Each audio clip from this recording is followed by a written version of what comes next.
पवित्र चार धाम की यात्रा का मन बना रहे लोगों के लिए एक अच्छी खबर है। इस साल चार धाम यात्रा की शुरुआत 30 अप्रैल को अक्षय तृतीया के दिन ओम नमः शिवाय के जय घोष के साथ शुरू होने वाली है। 30 अप्रैल को अक्षय तृतीया के शुभ अवसर पर गंगोत्री और यमुनोत्री धाम के कपाट विधिवत रूप से खुल जाएंगे और चार धाम यात्रा का आगाज हो जाएगा, जबकि बद्रीनाथ धाम के कपाट 4 मई की सुबह 6 बजे खोले जाएंगे। वहीं केदारनाथ धाम के कपाट खुलने की तारीख अभी तय नहीं हुई है। 26 फरवरी को महाशिवरात्रि के दिन ऊखीमठ स्थित ओंकारेश्वर मंदिर में पंचांग गणना के बाद केदारनाथ धाम के कपाट खुलने की तारीख तय की जाएगी। चार धाम यात्रा को लेकर उत्तराखंड सरकार और प्रशासन ने अभी से तैयारी तेज कर दी है। यात्रा से जुड़े अलग अलग विभाग के अधिकारी कर्मचारी अपनी अपनी तैयारी को मुकम्मल रूप देने में जुटे हुए हैं। इस साल चार धाम यात्रा के लिए रजिस्ट्रेशन की प्रक्रिया 1 मार्च से शुरू हो जाएगी। यात्री ऑनलाइन और ऑफलाइन दोनों तरीके से यात्रा के लिए पंजीकरण करा सकेंगे। यात्रा से पहले 1 महीने तक किसी भी तरह की वीआईपी दर्शन की इजाज़त नहीं होगी। सभी श्रद्धालु को सामान्य प्रक्रिया से ही दर्शन करने होंगे। चार धाम के कपाट खुलने के बाद पहले 1 महीने किसी भी प्रकार के वीआईपी दर्शन को अनुमन्य नहीं किया जाएगा।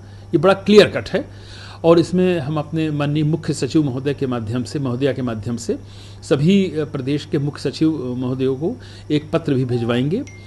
नॉर्मल दर्शनार्थी की तरफ आना चाहें उनका स्वागत है, लेकिन हम एक विशिष्ट प्रोटोकॉल देकर वीआईपी दर्शन ये नहीं संभव है और प्रारंभ के 1 महीने में इस पर पूर्णतया अनुमान जैसे ही हमारा ऑनलाइन रजिस्ट्रेशन अभी से प्रारंभ हो जाएगा, वैसे ही हमको अनुमान हो जाएगा कि हमारे पहले दिन कितने यात्री पहुंचने वाले हैं। पिछली बार की यात्रा में एक ये त्रुटि हो गई थी कि कई लोग कपाट खुलने के 2 दिन पहले ही पहुंच गए थे। इसके अलावा स्थानीय लोगों की भी भीड़ थी। कल ये भी चर्चा हुई थी बैठक में कि क्या हम पहले दिन बाहरी लोगों को प्रवेश दें कि न दें, लेकिन तीर्थ पुरोहित तो कहना था नहीं, ये धाम सबका है, बाहर के लोग आ रहे हैं तो उनका भी स्वागत होना चाहिए। तो इस बार इसको बहुत ही रेगुलेटेड ढंग से हम करेंगे। यात्रियों की संख्या को लेकर कोई प्रतिबंध नहीं है, मैं स्पष्ट कर दूं। ये माननीय मुख्यमंत्री जी ने पहले स्पष्ट कर दिया है। चार धाम में सभी का स्वागत है, लेकिन ये रेगुलेटेड वे में होगा। इसको भी हम एक्सेप्ट कर रहे हैं कि इसको रेगुलेट करके ही हम चलाएंगे। तो जैसे जिसका पंजीकरण हो गया, उसने कर लिया, उसको यात्रा क्या उसको तय होगी कि इतने दिन तक वो उस पंजीकरण में यात्रा कर सकता है और कितने धाम क्या ये इसके लिए पर्यटन विभाग को बता दिया गया है, जो हमारी एथिक्स संस्था है, कि आप अपने जो सॉफ्टवेयर है उसको इस प्रकार से बनाएं कि ऐसा ना हो कि हमने लिख दिया कि 11 तारीख को आप यमुनोत्री जाएंगे, 12 को गंगोत्री जाएंगे, 14 को आप केदारनाथ। हमने कहा ऐसा ना करिए, ये मैकेनाइज नहीं हो सकता है। कई परिस्थितियां होती हैं, गाड़ी खराब होती है, किसी का स्वास्थ्य खराब हो गया, तो एक लमसम डेट का पूरा पैकेज दे दीजिए कि 1 तारीख से 12 तारीख तक के लिए आपका रजिस्ट्रेशन हो गया है, आप इन 12 दिनों में चार धाम यात्रा संपादित कर लीजिए। इसी बीच उत्तराखंड पशुपालन विभाग ने भी अपनी तरफ से कवायद तेज कर दी है। पशुपालन मंत्री सौरभ बहुगुणा ने बताया कि पिछले साल की तर्ज पर इस साल भी केदारनाथ, यमुनोत्री और हेमकुंड साहिब में घोड़े खच्चरों का पंजीकरण अनिवार्य रहेगा। आपको बता दें कि हिंदू सनातन धर्म में चार धाम यात्रा का खास महत्व है।